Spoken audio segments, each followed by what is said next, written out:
여러 부류의 사람들이 있습니다. 그러나 가장 크게 두 부류의 사람으로 한번 나누어 볼 때 하나님을 아는 사람이 있고요, 하나님을 알지 못하는 사람, 또 하나님을 찾는 사람들이 있고 하나님을 찾지 않는 사람이 있습니다. 또 하나님을 찾은 사람이 있다라고 말하면 하나님을 찾지 못하고 지금도 살아가고 있는 사람들이 있다고 볼 수가 있습니다. 하나님을 찾는 자들, 하나님을 찾은 자들을 성경은 세례라고 이야기를 합니다. 많은 사람들이 세례를 받으면 우리의 죄를 없이 하는 것으로 그렇게 생각하는 분이 있더라고요. 그러나 성경에서 말하는 세례의 의미는 무엇이냐면요, 우리의 악한 모습이 사라지고, 또다시 말하면 하나님을 찾지 않는 그들의 모습이 이제는 바뀌어서 하나님을 향하여 찾아 나서는 모습, 이것이 어떻게 보면 세례받은 자의 모습이라고 말할 수가 있습니다. 결국은 교회에 나와서 세례를 받고 기독교인의 모습으로 살아간다라고 하는 그 모습은 하나님을 날마다 찾고 구하며 더욱더 가까이 나아가는 삶의 모습이 곧 우리의 모습이다라는 것을 성경은 분명히 말해주고 있습니다. 오늘보다는 내일이, 내일보다는 그 다음 날이 더욱더 하나님께 가까이 나아가는 것입니다. 저는 우리 한국 사람들 낯을 많이 가리지 않습니까? 호주에 살아보니까 뜻밖의 호주 사람들의 특징 중에 아주 우리와 좀 다른 게 있다면은, 지나가다가 처음 보는 사람인데도 아침에 운동하러 뛰다가 뭐 만나지만 그저 아는 것처럼 굿모닝 하고 그렇게 지나가고, 엘리베이터를 타면은요 우리는 조금 경계하지 않습니까? 근데 그 사람들은 언제 친한 친구처럼 그렇게 말을 하고 말을 건네고 오늘 날씨가 어떻느니 그러면서 아주 친근감 있게 이렇게 이야기를 하더라고요. 낯을 많이 가리지 않습니다. 그러다 보면 한국 사람은 어떻게 보면 금방 친해지는 사람도 있지만은 좀 시간이 필요한 사람이 있더라고요. 결국은 우리가 육이 있기 때문에 어떤 면에서는 누군가와 친해지려고 하더라도 쉽지 않는 것처럼 하나님과 가까워지기 원한다고 할 때에 과연 여러분은 얼마나 애를 쓰느냐는 것입니다. 뭐든지 뿌린 대로 거둔다라는 것처럼 내가 하나님을 얼마나 갈망하느냐에 따라서 하나님을 점점점 더 알아갈 수 있는 자가 된다라는 사실을 잊지 마십시오. 내가 하나님을 갈망해야 됩니다. 성경의 말씀은 아무리 어떤 목사가 말 잘하는 목사가 멋지게 하나님의 이야기를 증거한다 할지라도요, 듣는 이들 가슴 속에 갈망하는 마음이 없으면 그것은 허공을 치는 괭가리와 같은 것밖에 되지 않는 것입니다. 예수 그리스도가 오셨을 때에도 그렇게 훌륭하신 스승님이, 그렇게 하나님의 아들이신 주께서 설교를 하셨으니 얼마나 권세 있고 능력 있겠느냐. 그런데도 여러분 아시는 것처럼 예수님께서 예루살렘을 떠나지 말고 내가 너희에게 지켜 분부한 모든 것을 생각하면서 성령이 너희에게 임할 때까지 기도하며 지키라고 했을 때 순종했던 사람이 어떻게 보면 120분도 정도밖에 되지 않아요. 와, 예수님 같으면 엄청난 큰 교회를 만들어내실 줄 알았는데, 수많은 사람이 예수님을 따를 줄 알았는데 뜻밖에도 예수님을 따르는 무리의 숫자가 120명밖에 안 된다라고 하면은 도대체 왜 그럴까요? 도대체 왜 그럴까요? 유대인들이요, 예수님을 바라봤을 때 그들의 갈망이 달랐던 것입니다. 그들이 원했던 갈망은 이 세상적인 현실의 문제를 예수님을 통해서 해결하기를 원했던 것이지, 자기의 영혼에 대한 갈망과 그 구원을 얻기를 애쓴 게 아닙니다. 오늘 우리 시대도 똑같습니다. 어떤 사람은 왜 예수 믿습니까? 물어보면은 대부분의 사람이 복 받기 위해서 예수를 믿는다라고 말하죠. 무슨 복을 말합니까? 여러분이 생각하는 진정한 복은 무엇입니까? 대부분의 사람이 복이 뭔지조차도 모르더라고요. 어떤 사람들은 돈이 많이 있는 게 복 아니겠습니까? 라고 할 때 물어보고 싶은 거는 얼마가 있으면은 당신 생각할 때 돈이 많다라고 생각하십니까? 물어보면 뭐 몇 억 정도? 예. 과연 그 몇 억 있는 사람한테 가서 물어보십시오. 돈이 몇 억이 있기 때문에 내가 그것으로 인하여 내 영혼이 평안하자, 기뻐하자, 즐거워하자, 감사하자, 이제 내 인생에 있어서는 불행 끝, 행복 시작. 과연 그렇게만 될 수 있다면 저도 목숨 걸고 돈을 모으겠죠. 그런데 대부분의 사람들이 아는 것처럼 알면서도 스스로를 속이는 것처럼 그 세상의 것이 나를 100% 만족시켜주지 못한다는 걸 알면서도 불구하고 하나님을 구하지 않는 것입니다. 놀래야 되는 것입니다. 돈이 있는데 왜 안 기쁘지? 먹을 것이 있는데 왜 안 기쁘지? 입을 것이 있는데도 왜 내 영혼이 기쁘지 않지? 하는 것에 놀래야 되는 것입니다. 결국은 하나님이 우리에게 원했던 구원은요, 너의 영혼의 구원을 나는 원한다는 거예요.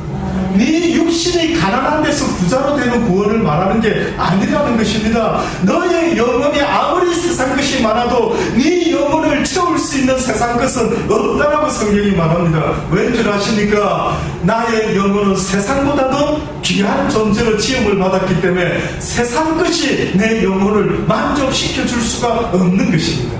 그래서 하나님은 우리를 이야기할 때에 한 영혼이 무엇보다 귀하다고요? 천하보다 귀하다라는, 한 영혼이, 한 육신이 아니라 한 영혼이 온 천하와 맞바꿀 수가 없다. 그만큼 귀하다. 또다시 말하면 온 천하가 이 세상에 있다 할지라도, 다 가졌다 할지라도, 솔로몬과 같이 모든 부귀 명예 권세를 누리고 있다고 할지라도 결단코 네 영혼의 문제와 세상의 물질적인 모든 것들은 상관이 없더라.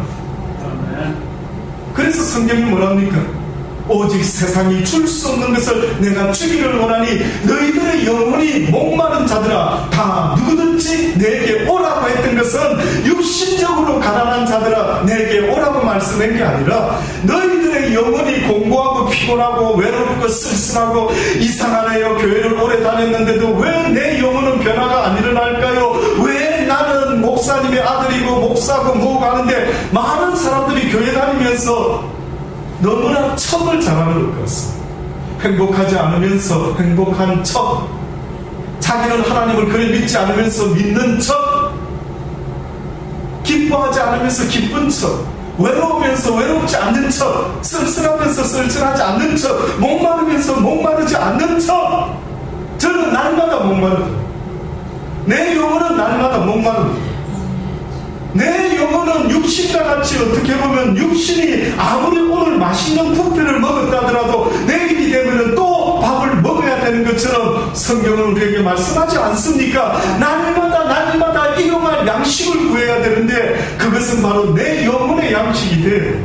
내 육신의 양식도 물론 필요로 하지만 궁극적으로 우리 인간이라는 존재는 짐승과 같이 땅에서 나온 영혼이 아니기 때문에 하늘로부터 내려오는 신령한 영적인 하나님의 말씀을 듣고 깨닫지 못하면 망하는 짐승과 같은 존재입니다. 그러니 왜 나는 이렇게 외롭죠? 왜 이래 나는 뭔가 답답하죠? 왜 기쁨이 없을까요? 목사님, 이렇게 물어보는 분이 있다면 그 이유는 한마디로 몸이 허해서 그렇습니다. 내 영혼이 허해서 그렇습니다.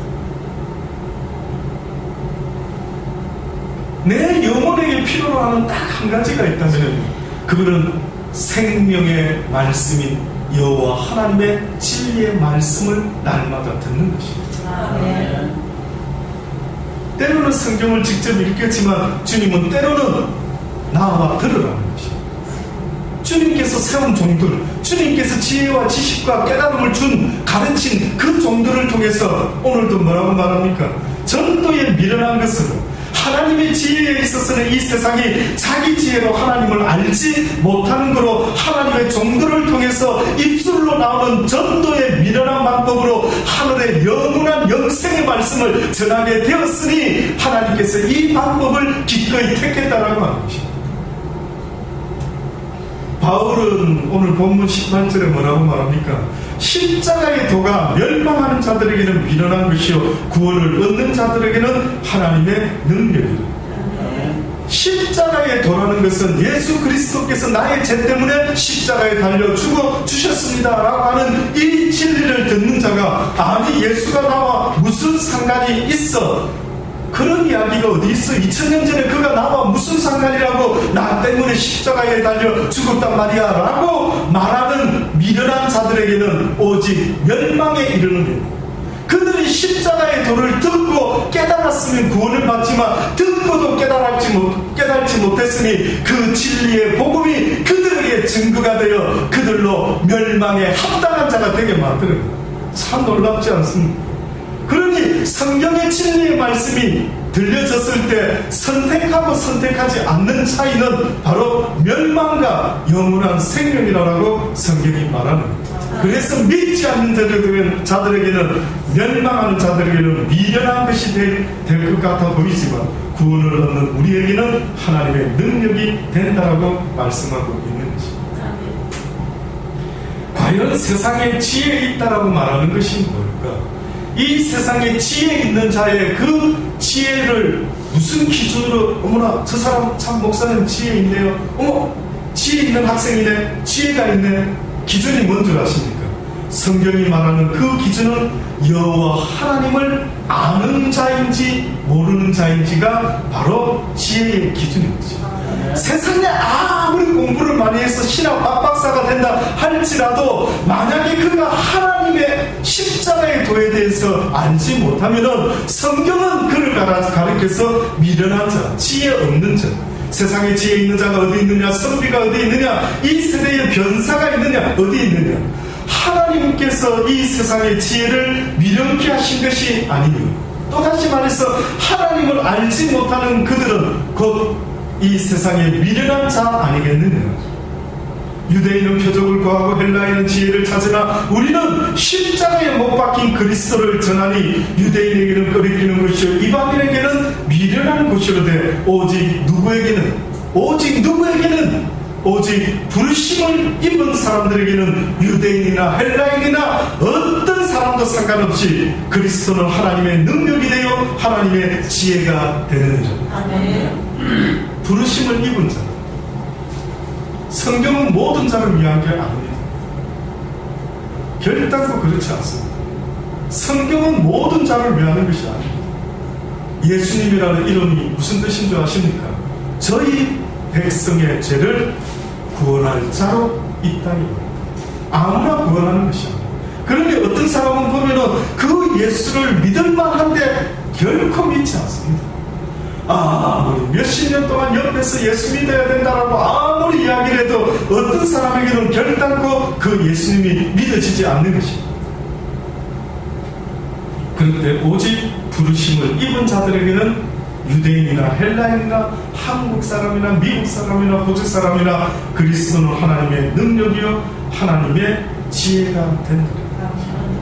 내 양은 내 목자의 음성을 듣고 나인 줄 알지니. 분명히 지금도 하나님의 부르심을 듣고 내가 주님 앞에 나가야 되는데 더 구하고 찾아야 되는데 더 간절함으로 나와야 되는데 아직도 그러지 못하는 사람들이 얼마나 많이 있는 줄 아십니까? 지금 이 순간에도 여러분 앉아있죠. 얼핏 보면 앉아있는 사람의 모습은 다 비슷해 보입니다. 그런데 하나님은 우리의 그 모습을 보는 게 아니라 우리의 마음의 중심을 보시는 하나님께서 누가 하나님의 말씀을 갈망하고 있느냐.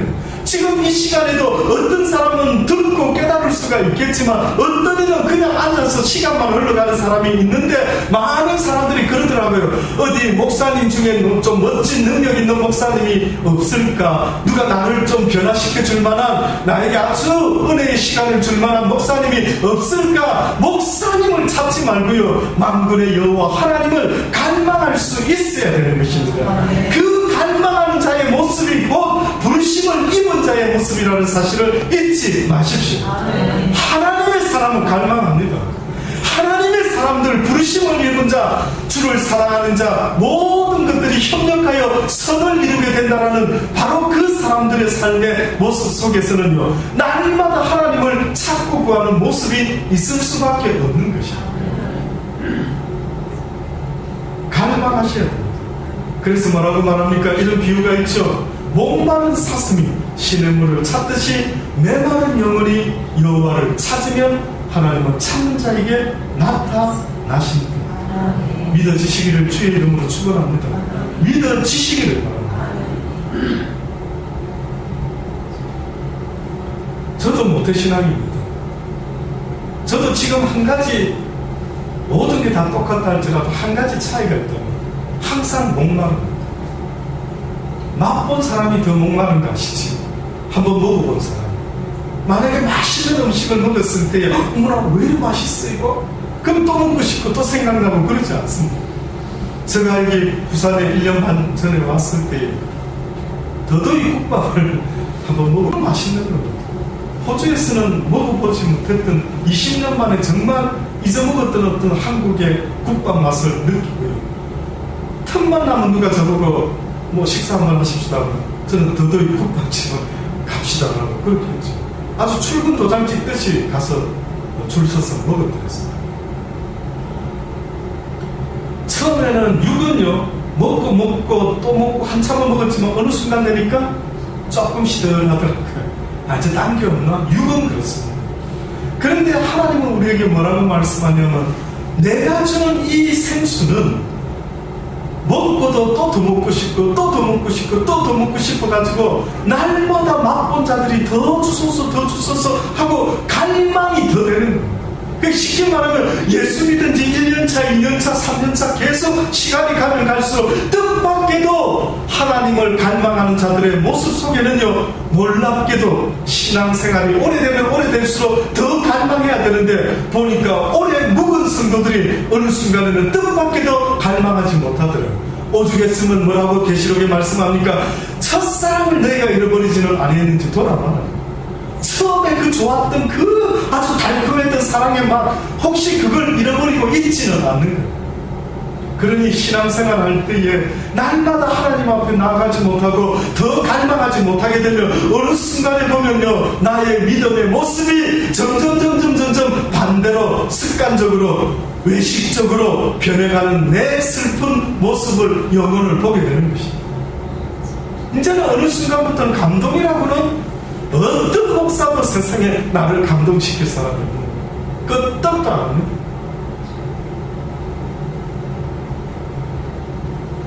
오직 부르심을 입은 자, 오직 하나님을 찾는 자, 구하는 자에게 하나님께서 능력으로 나타나시겠다. 하나님의 미련한 것이 사람보다 지혜 있고 하나님의 약한 것이 사람보다 강하니라. 형제들아 너희를 부르심을 보라. 육체를 따라 지혜 있는 자가 많지 아니하며 능한 자가 많지 아니하며 문벌 좋은 자가 많지 않았다. 그러나 하나님께서 세상에 미련한 것들을 택하사 지혜 있는 자들을 부끄럽게 하려 하시고 세상에 약한 것들을 택하사 강한 것들을 부끄럽게 하려 하신다라고 바울이 지금 말하지 않습니까? 하나님께서 세상에 천한 것들과 멸시받는 것들과 없는 것들을 택하사 있는 것들을 폐하려 하신다라고 말씀하신 이 말씀은 결단코 세상의 기준으로는 하나님께서는 누구를 기뻐하는지 전혀 반대라는 거예요. 하나님이 기뻐하는 자는 뜻밖에도요 세상에 아무것도 없는 가난한 자를 기뻐하십니다. 다시 말해서 복 중에 복이 마음이 가난한 자는 복이 있다라는 그 말씀도 어떻게 보면 이 세상에 의지할 곳이 없고 오직 하나님 아니면 나는 도무지 살아갈 수가 없는 그 사람이 오히려 복이라는 사실 잊지 마세요. 어떤 분들은 그러더라고요. 아우 저는 뭐 가방끈이 짧아서 아우 저는 배운 게 없고 학벌도 없고 문벌도 없고 그저 저는 뭐 세상에 자랑할 게 아무것도 없다 할 때 저는 그 이야기를 분명히 해줍니다. 복이시네요. 복되시네요. 오직 세상 것은 자랑할 게 없고 오직 하나님 외에는 자랑할 것이 없는 당신이 때로는 부럽다라는 생각이 저는 들더라고요. 근데 세상은 희한하게도 세상적으로 보여질 때에 무언가를 갖춘 사람을 부러워하더라고요. 근데 하나님은 오히려 누가 복되다냐면 세상 것, 의지할 것, 자랑할 것 아무것도 없지만은 그러나 오직 만군의 하나님 외에 자랑할 것이 없는 네가 나는 더 복되다라고 믿는다. 아멘. 네가 더 복되다. 그러니 하나님의 구원의 역사가 누구한테 더 일어나던가요? 부자들한테 일어납니까? 권세진 자들에게 일어납니까? 예수님이 오셨을 때 예수님이 누구의 친구라고 성경이 증거를 하던가요? 예수님이 죄인들과 가난한 자들과 창기들과 세리들과 그 당시 때에 한마디로 말해서 사람들에게는 아주 미움을 받을 수밖에 없는 부류에 속한 자들 그들을 향해서 예수님은 오히려 내가 너희의 친구가 되기를 원한다. 내가 부르러 온 자들은 바로 너희와 같은 죄인들이라 라고 하셨던 것입니다. 하나님께서 세상에 처한 것들과 멸시받는 것들과 없는 것들을 택하사 있는 것들을 분명히 피하겠다라고 약속의 말씀을 주고 계십니다.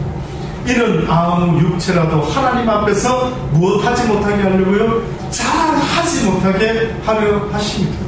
아무 육체라도 하나님 앞에서 세상의 것을 결단코 자랑하지 못하게 하려고 하신다라고 주님이 말씀하고 있는 것입니다. 여러분이 뭘 자랑하십니까? 많은 사람들이 주여 주여 믿습니다 믿습니다 라고 하는데 어떤 사람들은 보면은요 세상의 것을 얼마나 자랑하는지 어떤 목사님도 시드니에 제가 있을 때 분명히 그런 자랑을 하시더라고요. 아유 하나님께서 우리 가정에 복 주셔서 우리 자녀들에게 복을 주셔서 우리 딸들이 결혼을 했는데 막 장로님 집안에 돈 많은 집안에 막 어떤 이것이 완전히 그분은 복이 축복으로 그렇게 생각하더라고요. 그래서 자랑을 하는데 막 그런 걸 자랑하지 않습니다. 또 어떤 분은 뭐 차를 타다가 교통사고가 났는데 내가 죽을 뻔했는데 살아났는데 차를 그때 포도차를 타고 있었는데 그 포도차가 너무 좋은 것 같아요. 그 차를 사야 된다고. 뜻밖에도 세상에 자랑하고 복이라고 말하는 그 내용을 들어보니까 너무나 뜻밖에도 전부 다가 세상의 것을 자랑하고 있더라고요. 누가 복된 줄 아십니까? 제가 이제는 분명히 말씀드릴 수 있는 것은 이 세상에서 가장 복된 자는 오직 만군의 여호와 하나님 예수 그리스도 이분 외에는 자랑할 것이 전혀 없는 그 사람이 바로 복된 것입니다. 그러니 여러분도 오늘도 내가 내 입에서 무엇을 자랑하고 싶어 했는지 무엇을 자랑했는지를 한번 스스로 녹음을 해보십시오. 내가 오늘 사람을 만났을 때 무슨 말을 많이 했는지도 한번 돌아보십시오. 참 안타깝더라고요.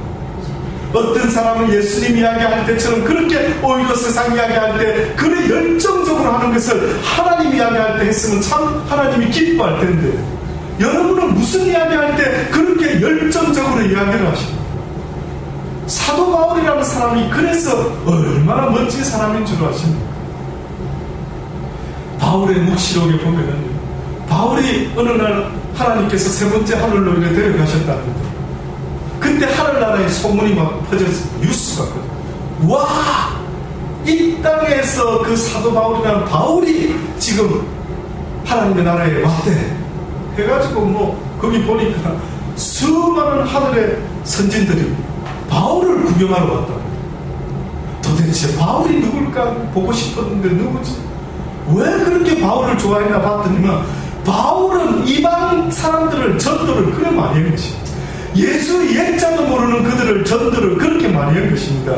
다시 말하면 바울이라는 사람은 누군가를 만나면 그의 목적은 딱 한 가지였습니다. 오직 예수 그리스도를 전하고 싶었던 것. 그저 틈만 나면 예수 그리스도를 말하고 싶었던 것입니다. 멋지지 않습니까? 기왕 예수 믿으려면, 기왕 목사 되려면, 기왕 전도사 되려면, 기왕 크리스찬이 되려면 누구를 만나든지 다른 것은 몰라도 바울과 같이 내가 육신을 떠나는 것도 괜찮은데 내가 육신 가운데 거하는 것은 오직 나를 살아가서 나를 위하여 십자가에 달려 죽어주신 예수 그리스도에 대한 그 희생과 그 하나님의 사랑을 내가 전하기 위하여 육신 가운데 살아가고 있다는 분명한 목적의식을 가지고 사는데 까짓 그 예수 믿으려면 그 정도는 돼야 안 되겠습니까? 그 정도가 나의 목표가 돼야 되지 않습니까? 그래서 날마다 나를 쳐서 복종시키며 하나님, 내가 하나님 앞에서 날마다 그렇게 주님 앞에 나가기를 원합니다. 나의 이 쓰레기 같은 썩으면 썩어질 이 육신이 오직 하나님의 영광의 도구가 되며 하나님 앞에서 쓰임받는 도구가 되어 하나님을 증거하다가 하나님 앞에 설 수 있는 그 멋진 은혜를 나에게 베풀어 주옵소서라는 그 고백까지 갈 수 있어야 되는 것이 어떻게 보면 하나님이 기뻐하는 자의 모습이라는 사실을 저는 여러분이 꼭 명심하실 수 있게 되기를 바라는 것입니다. 아멘. 나의 자랑은 세상에 그 어떤 것이 되어서는 안 됩니다. 앞으로 사시면서 어떤 것도 자랑하지 마십시오. 저도 나름대로 한때는요 호주에서 공부를 나름대로 열심히 했습니다. 그래서 마스터를 공부할 때에 신학교에 다니면서 강의까지 할 정도로 꽤나 열심히 했죠. 그때 저는 이렇게 생각했습니다. 내가 열심히 했지, 내가 라면 끓여 먹으면서 도서관에서 하루 종일 앉아서 열심히 공부를 했기 때문에 나에게 이런 일들이 생겼겠지 라고 생각하면서 이제는 뭐 원하는 대로 잘 뭐가 풀릴 것 같아 뭐 이런 생각을 했던 적이 있어서 그랬습니다. 그래서 누가 뭐 이야기하면 항상 제가 자랑할 때 호주에서 공부했고 마스터도 하고 뭐 이렇게 신학도 하고 뭐 음악 뮤직 미니스트리도 하고 뭐 이런 이야기를 조금씩 쏙쏙 이렇게 은근히 자랑 삼아 하려고 했던 때가 있었죠. 어느 날 하나님께서 깨닫게 하시는데 네가 무엇을 자랑하느냐? 저요? 그래도 하나님 제가 열심히 공부 안 했습니까? 저 열심히 애쓰지 않았습니까? 그 네가 했느냐 물어보시죠. 나 여호와가 너에게 그런 능을 주지 아니했으면 네가 그 일을 할 수가 있었겠냐. 그때 저 마음속에 갑자기 그렇구나. 사도 바울이 내가 나됨이 하나님의 은혜였다라고 말했던 거죠. 그렇구나. 모든 게 다 하나님의 은혜였구나. 내가 자랑할 것은 이 세상에 그 무엇도 없구나라는 것을 그때 다시 한번 깨닫게 되었습니다. 아마 저를 아는 사람들은 대부분 분명히 알 것입니다. 저 나름대로 만날 때마다 제가 했던 이야기들은 주로 하나님 이야기를 주책스럽게 많이 했는 것은 혹 있을지 몰라도 그렇게 세상에 뭐 어떤 이야기 아마 한 것은 그래 많지는 않을 거예요. 아는 것도 없고요, 자랑할 것도 없어서 오직 예수 그리스도 이야기만을 바울이 말한 것처럼 내가 같은 말을 또 하고 해도 나는 수고롭고 번거롭지 않다. 그러나 사망은 나에게서 역사할지라도 생명은 너희들 삶 속에 일어나기를 원한다라는 그 간절한 마음 때문에 바울은 사람들을 만날 때마다 무엇을 자랑했느냐면 나를 구원하신 만군의 여호와 하나님 예수 그리스도를 계속해서 이야기했던 것입니다. 여러분, 이 세상에 주권자가 있음을 잊지 마시기 바랍니다. 세상과 나를 지으신 만군의 여호와 하나님이 있다는 사실을 잊지 마십시오. 나는 그분 앞에서의 자녀이며 온 하나님의 모든 상속을 이은 하나님의 자녀요 백성이라는 사실도 또한 잊지 마십시오. 잠시 육신을 믿고 이 땅에 태어나서 김씨 집안 박씨 집안의 자녀로 태어났는지 모르지만 그러나 하나님이 원하는 것은 이 땅에서 누구의 자녀로 살아나고 우리를 보낸 것이 아니라 이 땅에서부터 너희가 만군의 여호와 하나님의 자녀임을 깨닫고 이제는 너희의 소망이 육을 가지고 있는 이 가운데 소망 없는 가운데 하나님의 나라를 소망할 수 있는 복된 자들을 내가 영원한 세상으로 이끌어가겠다라고 그분이 결정한 겁니다. 왜 이런 죄 많은 세상에 우리를 가두셨습니까? 왜 불순종에 우리를 가두어뒀습니까? 왜 이렇게 우리에게 가시를 주셨습니까? 라고 할 때 하나님께서 말씀하고 있는 것입니다. 너희가 고난을 알지 못하고 어떻게 행복을 알 수 있겠느냐? 너희가 아파보지 아니하고 온전한 것이 감사가 될 수가 있겠느냐? 결국은 유한한 세상 고통과 번민과 고통을 이것을 통해서 영원한 하나님을 더욱더 갈망할 수 있는 자들이 되기를 원한다라고 말씀하고 있는 것입니다. 기록된 바 자랑하는 자는 주 안에서 자랑하라 함과 같게 하려 하니라. 우리의 모든 자랑은 그분 안에서 오직 그분만이 우리의 자랑이 되셔야 된다는 사실을 잊지 마시고 저와 여러분 오늘 이 하루도 이제 얼마 남지 않았지만 그러나 오늘도 내일도 모레도 영원토록 여러분의 입에서 만군의 여호와 나를 구속하신 그분 나에게 영원한 생명의 소망을 주신 그분만을 자랑할 수 있게 되기를 간절히 주의 이름으로 축원합니다. 기도하시겠습니다. 하나님 감사합니다. 그렇습니다. 오직 십자가에도 오직 구원에도 우리 영혼의 구원자가 되시는 주여 우리에게 한 소망을 주셨으니 감사합니다. 덧없는 세상 살다가 그저 죽지 못해 살아가는 인생이 될 뻔했는데 하나님께서 우리에게 소망을 주셨습니다. 이제는 그 소망을 바라보며 영혼을 사모하며 그리워하며 살아갈 수 있는 귀한 은혜를 주셨으니 그 소망이 이루는 그날에 우리가 그 누구보다도 기뻐하며 즐거워하며 춤을 출 것을 기대하고 있습니다. 하나님, 오늘 이곳에 고개 숙인 당신의 사랑하는 백성들 기억하게 하시고 교회를 나오는 일이, 하나님을 믿는 일이 습관이 되지 않도록 도와주옵소서. 혹시나 외식하는 바리새인과 율법학자들과 같이 아무런 감동 없이 교회에 대한 열심으로 믿음의 삶이 아닌 종교 행위의 삶을 살아가는 그러한 어리석은 자들이 되지 않게 하여 주옵소서. 오늘도 불러주신 하나님 감사합니다. 모든 영광 주님 홀로 받으시옵소서. 예수님의 이름으로 감사하며 기도드리옵나이다. 아멘.